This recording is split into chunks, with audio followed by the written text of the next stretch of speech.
大家好，歡迎嚟到由學校嘅紅十字會舉辦嘅精神健康關注日。今日我哋準備咗3個充滿意義同樂趣嘅攤位活動，等大家喺遊戲同體驗中學識關心自己嘅身心靈健康。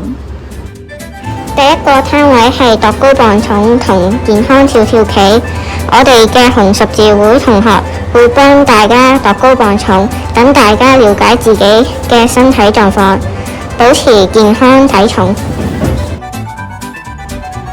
之後仲可以挑戰健康跳跳棋，每格都有一個關於健康飲食嘅問題，邊玩邊學，跳住認識均衡飲食嘅重要性。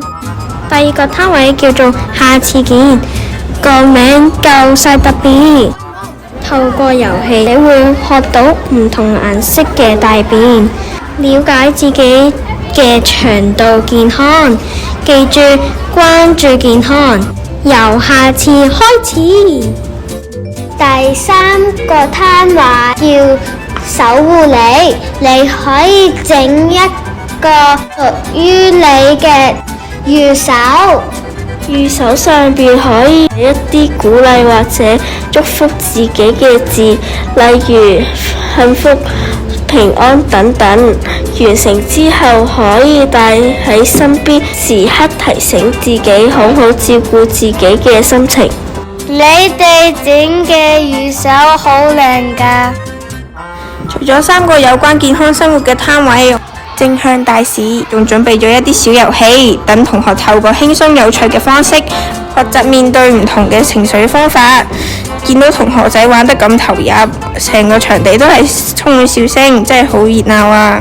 我哋好榮幸邀請到一班來自紅十字會 Youth Up 躍動計劃嘅大哥哥大姐姐，同我哋一齊探索情緒嘅小秘密。透過互動遊戲同分享，佢哋教大家點樣辨認唔同嘅情緒，嬲、喊、開心，全部都係我哋嘅好朋友。最緊要係學識點樣同佢哋相處。之後我哋仲動手整咗好靚嘅小手工，見到每位同學都玩得咁投入，個個拎住自己親手整嘅製成品，笑到4萬咁口，真係好開心啊！精神健康同身體健康同樣重要。今日嘅活動希望大家可以透過遊戲識多嘅關注自己，關心他人。